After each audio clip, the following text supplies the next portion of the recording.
क्या आपने कभी चिड़ियाघर की रात में घूमते हुए डरावने रहस्यों के बारे में सोचा है? यह कहानी एक सिक्योरिटी गार्ड की है जो चिड़ियाघर के रात की ड्यूटी पर था, लेकिन उसे वहाँ कुछ ऐसा मिला जिसकी उसने कभी कल्पना भी नहीं की थी। इस भूतिया कहानी में जाने उस रात चिड़ियाघर में क्या हुआ।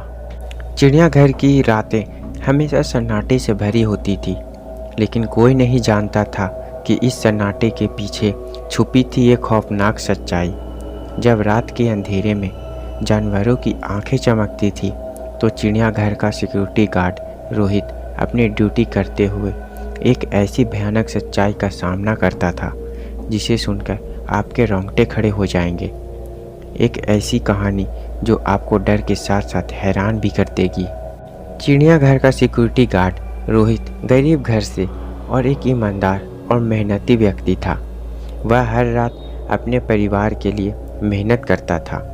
चिड़ियाघर में उसकी ड्यूटी रात 10 बजे से शुरू होती थी और सुबह 10 बजे पर समाप्त होती थी। रोहित का रोज़मर्रा की ज़िंदगी का यही काम थी। रोहित एक ईमानदार, निडर और सतर्क और बलवान व्यक्ति था और इसकी कमज़ोरी थी अंधविश्वासी और अकेलापन का डर थी। मोहित एक चतुर, धैर्यवान और ज्ञान वाला लड़का था और इसकी कमज़ोरी थी जल्दबाजी, घबराना और डरावनी कहानी सुनने का शौक़ था। अनीता एक समझदार लड़की थी और साहसी, जिज्ञासु और हंसमुख लड़की थी और उसकी कमज़ोरी थी कि भावुक होना और जल्दबाजी, किसी पर विश्वास कर लेना। अमन एक बलवान लड़का था और शारीरिक रूप से मजबूत और कोई भी परिस्थिति में सोच समझकर निर्णय लेना, और इसकी कमज़ोरी ज़िद्दी और दूसरों पर संदेह करना था।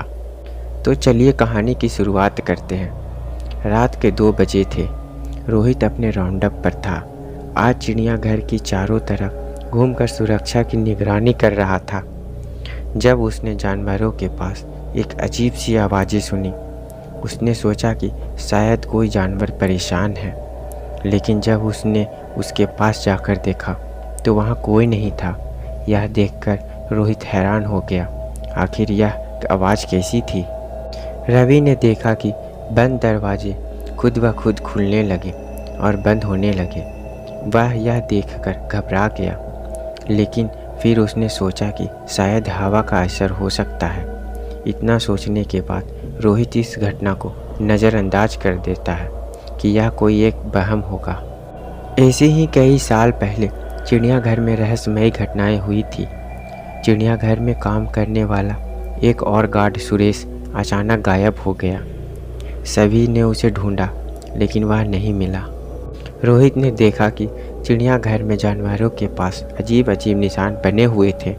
ये निशान इंसानों के पैरों के थे, लेकिन वे बहुत बड़े थे। यह देखने के बाद रोहित सोच में पड़ जाता है कि इतने बड़े पैरों के निशान आदमी के तो हो ही नहीं सकते। एक रात रोहित ने देखा कि एक साया उसके सामने से गुजरा। वह देखकर चौंका और उस साया की तरफ उसकी ओर दौड़ पड़ा, लेकिन वहाँ कोई नहीं था।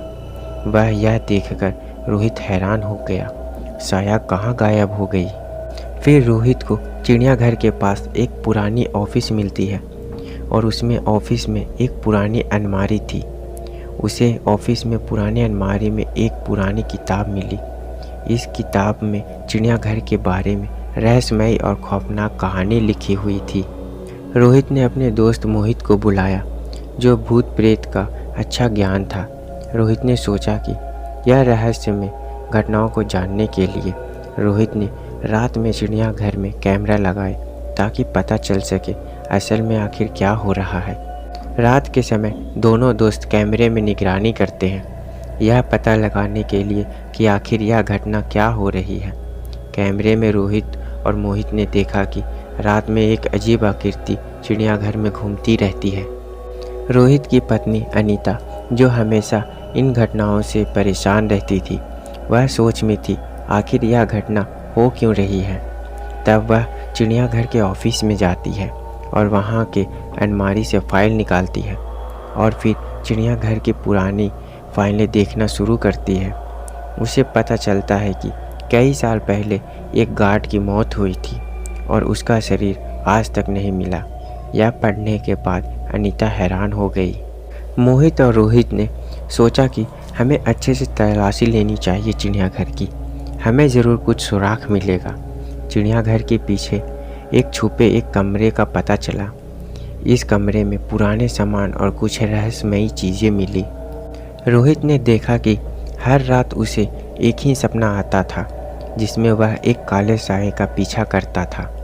यह बात वह मोहित को बताया कि मुझे हर रात सपना आता है। अनीता जब फाइल पढ़ रही थी तो उसमें कुछ और भी खास बातें पता चली। अनीता को पता चला चिड़ियाघर के बनाने वाले मालिक की भी रहस्यमयी मौत हुई थी और तब से चिड़ियाघर में अजीब घटनाएं घटने लगी। रोहित ने चिड़ियाघर के बगीचे में एक पुरानी मूर्ति देखी।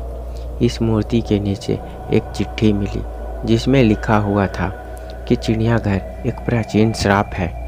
यह पढ़ने के बाद रोहित अनीता को पत्र ले जाकर देता है और बताता है। रोहित, मोहित और अनीता ने मिलकर पता लगाया कि चिड़ियाघर की रातें उन आत्माओं के वजह से खौफनाक थी जिनकी मृत्यु चिड़ियाघर में हुई थी। सभी दोस्तों ने सोचा कि इस श्राप को उन्हें जल्द से जल्द खत्म करनी होगी। सभी ने सोचा कि सभी आत्माओं को मुक्ति दिलाएंगे। रोहित और उनके दोस्तों ने उन आत्माओं को मुक्त कराने का प्रयास किया। उन्होंने पुरानी किताबों से एक मंत्र पढ़ा और अंत आत्माओं को शांति मिली। यह कहानी हमें सिखाती है कि अंधविश्वास और डर का सामना करना जरूरी है और सही जानकारी और साहस के साथ हम किसी भी रहस्य का हल निकाल सकते हैं। चिड़ियाघर के सिक्योरिटी गार्ड रोहित अपनी निडरता और ईमानदारी से इस खौफनाक सच्चाई का सामना करके अपने परिवार और चिड़ियाघरों को सुरक्षित बना सका। दोस्तों, आज की यह कहानी हमारी समाप्त होती है। कहानी कैसी लगी आप कमेंट में अपनी राय बताएं। एक कमेंट आपका हमारे लिए बहुत ही महत्वपूर्ण होता है। कहानी अच्छी लगी हो तो एक लाइक कर दीजिए। ऐसी और कहानी सुनने के लिए हमारे YouTube चैनल को सब्सक्राइब कर लीजिए और साथ में बेल आइकन को दबा दीजिए ताकि आने वाले और भी कोई कहानी आपसे मिस ना हो। मिलते हैं किसी और ऐसी अनोखी कहानी के साथ। आज के लिए अलविदा।